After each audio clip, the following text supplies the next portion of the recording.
Halo, tahu nggak sih, selain ada kota gede, Jogja juga punya kota kecil lain di dalamnya, yaitu Kota Baru.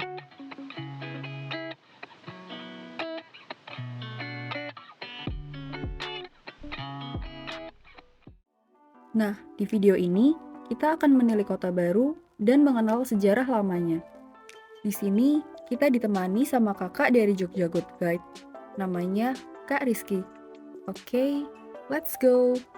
Kota baru yang berpola radial dengan boulevard di tengahnya ini merupakan kawasan hunian yang diperuntukkan bagi masyarakat Eropa pada masa kolonial Belanda. Diinisiasi oleh Presiden Cornelis Kane dan atas izin Sultan Hamengkubuwono ke-7 dilakukan pembangunan kawasan baru di sebelah timur Kali Code pada tahun 1920.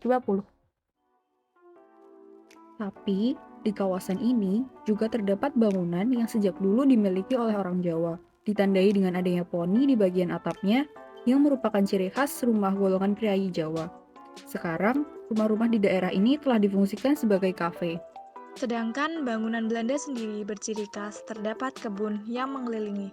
Mereka menginginkan suasana yang mirip di lingkungan Belanda, sehingga pembangunan berkonsep Garden City. Pemukiman Indisch ini memiliki fasilitas terlengkap pada masanya, yakni jaringan listrik, air bersih, saluran drainase, dan lainnya. Ini merupakan salah satu gardu induk listrik pada masa itu, yang dibangun tahun 1918 dan terdapat dua gardu lain di Malioboro juga Kota Gede.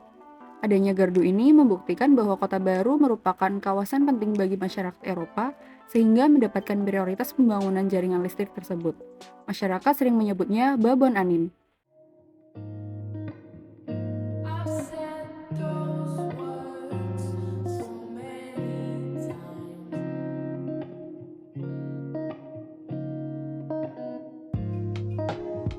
I need you in this life.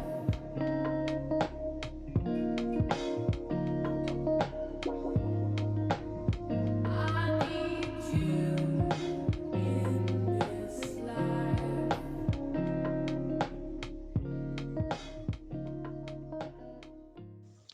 Nah, bangunan luas yang satu ini dahulunya merupakan villa milik Liam Hanchu. Bangunan ini dibuat bersamaan dengan berdirinya Kota Baru.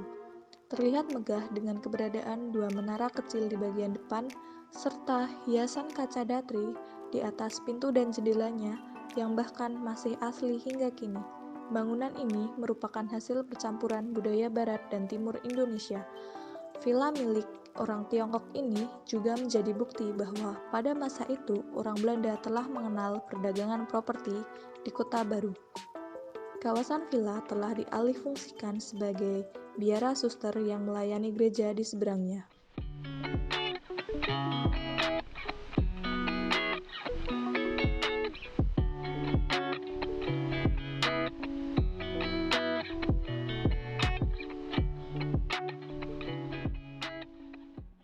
Gereja di seberang ini dulunya bernama Santo Antonius van Padua, tapi kini berubah nama menjadi Gereja Katolik Santo Antonius Kota Baru, yang dipakai kembali dengan status cagar budaya.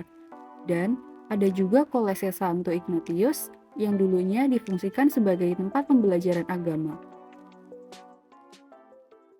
Masjid Syuhada merupakan masjid berkubah pertama di Jogja. Alasan pembangunannya untuk membangkitkan wilayah Kota Baru, yang mana pada saat itu pribumi masih enggan datang ke Kota Baru karena menganggap itu masih milik Belanda.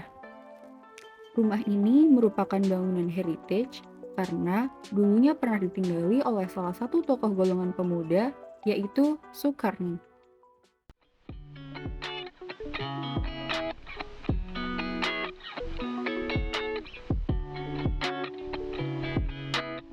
Spot terakhir yang kami kunjungi adalah Museum Sandi.